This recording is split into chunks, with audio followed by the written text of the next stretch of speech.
পৃথিবী জুড়ে এখন একটি নামই উচ্চারণ হচ্ছে, Terrence Irvine Jackson. Terrence Irvine Jackson একজন সিআইএর মানে গোয়েন্দা। সিআইএ মানে আপনারা জানেন আমেরিকার যে গোয়েন্দা সংস্থা সিআইএ, তার একজন আইজি র্যাঙ্কের অফিসার। মানে আমরা যাকে বলি ইন্সপেক্টর জেনারেল র্যাঙ্ক, মানে আমাদের দেশে তো অনেক উঁচু লেভেলের অফিসার। জ্যাকসন সেই লেভেলের অফিসার। তাকে মৃত পাওয়া গেছে কোথায়? বাংলাদেশের একটি খুব বড় ওয়েস্টার্ন হোটেলে 808 তলায় 808 নম্বর রুমে। এবং এর সঙ্গে সঙ্গে আরও একজন আইএএসকে পাওয়া গেছে মৃত অবস্থায়। তবে লরেন্স মারা গেছে, মানে জ্যাকসন যে মারা গেছে সেটা বলা হচ্ছে যে পোলোনিয়াম বলে এক ধরনের বিষ তার খাদ্যে মেশানো হয়েছে, খাদ্যে মিশিয়ে তাকে মেরে দেওয়া হয়েছে। এটা বিরাট ব্যাপার। যেভাবে খাদ্যে বিষ মিশিয়ে আমাদের প্রাক্তন এক প্রধানমন্ত্রীকে মেরে দেওয়া হয়েছিল তাশখন্দে, রাশিয়াতে। যাই হোক, এর নামটা এতটা ছড়িয়ে পড়েছে তার কারণটা হচ্ছে যে 31 অগাস্ট আমাদের প্রধানমন্ত্রী এসিও মিটিংয়ে চীনে যান। চীনে গিয়ে সেখানে দেখা গেল যে হঠাৎ করে তাকে পুতিনের সঙ্গে, রাশিয়ার প্রধানমন্ত্রী পুতিনের সঙ্গে দেখা গেল যে একটি পুতিনের গাড়িতে আলাদা করে বসা। আপনারা দেখেছেন এটা প্রথমে মনে হয়েছিল যে দুই বন্ধু আলাদাভাবে কথাবার্তা বলছে, হয়তো পলিসিগতভাবে ব্যাপারটা ডিসকাশন করা গেছে। সেই মুহূর্তে আমাদের সেটা মনে হয়েছিল, এসবে তখনও দেখা গেছিল, কিন্তু এখন তার মানে হচ্ছে অন্যরকম।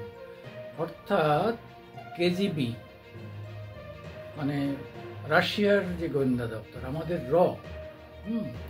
এবং মাস চীনের, আমাদের 3 গোয়েন্দা দপ্তরের লোকেরাই এই সন্দেহ করে যে সিআইএ নরেন্দ্র মোদীকে মেরে দেওয়ার একটা প্ল্যানিং করেছে। এটা তো সবাই জেনে গেছেন। সেটার থেকে বড় কথা হচ্ছে যে বাংলাদেশ, আমাদের যে প্রতিবেশী বাংলাদেশ, আজকে ভারতকে বা ভারতের মধ্যে একটা ভয়ঙ্কর অস্থিরতা তৈরি করার কেন্দ্র হয়ে উঠেছে, যেটা এতদিন আমরা পাকিস্তানকে বলতাম।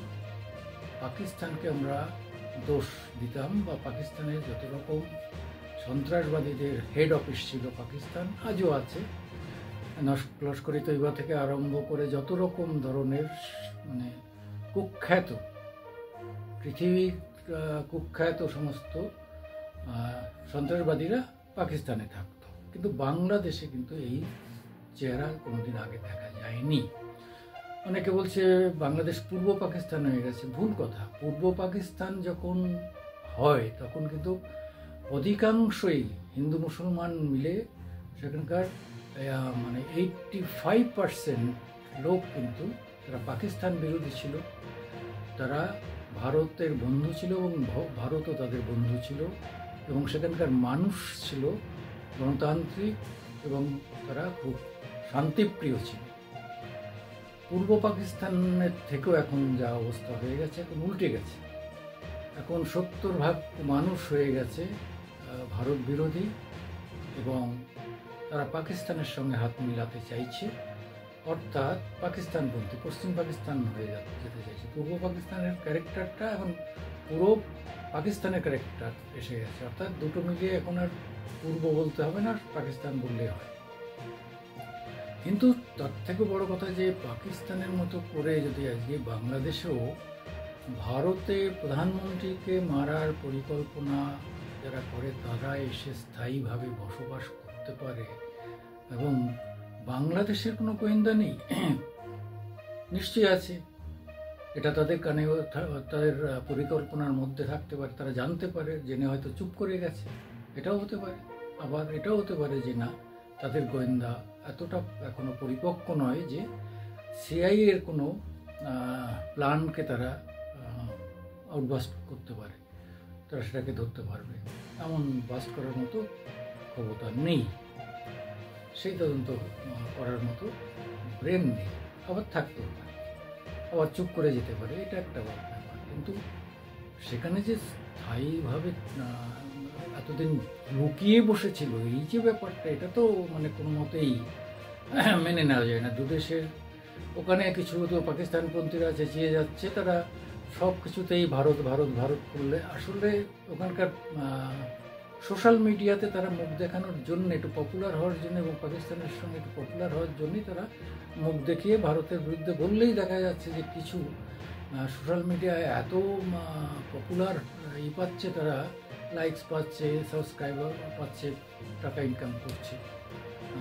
ইলিয়াস, তারপর পিনাকির মতো এখন প্রায় ডজন ডজন ইলিয়াস পিনাকি পাওয়া যাচ্ছে। তারা তাদের একটাই টার্গেট, যে কোনোভাবে ভারতের বিরোধিতা করলেই তোমার সাবস্ক্রাইব বাড়বে, লাইকস বাড়বে, তুমি টাকা পাবে ইউটিউব থেকে। এই ইউটিউবের টাকার জন্যে তারা করছে।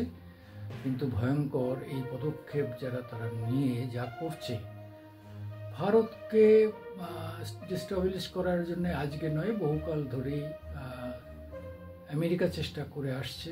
একটা সময় চীন চেষ্টা করছিল পাকিস্তানের সঙ্গে হাত মিলিয়ে, ইদানিং চীন, রাশিয়া, ইন্ডিয়া, আরআইসি এরা একসঙ্গে হাত ধরে ফেলার ফলেই এখন বেপরোয়া হয়ে উঠেছে, একলা পড়ে গেছে ডোনাল্ড ট্রাম্প বা আমেরিকা, একলা পড়ে গেছে। তাই ট্রাম্প তার সমস্ত শক্তি লাগিয়ে দিয়েছে যে যেভাবে হোক মোদিকে মেরে দাও।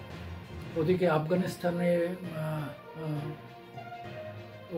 ওখানকার যে পুরো যে সরকার আজকে ভারতের সঙ্গে হাত মিলিয়ে ওখানে বাদরাম যে এয়ারপোর্টটা, সেই এয়ারপোর্টে উন্নয়নের কাজ হচ্ছে।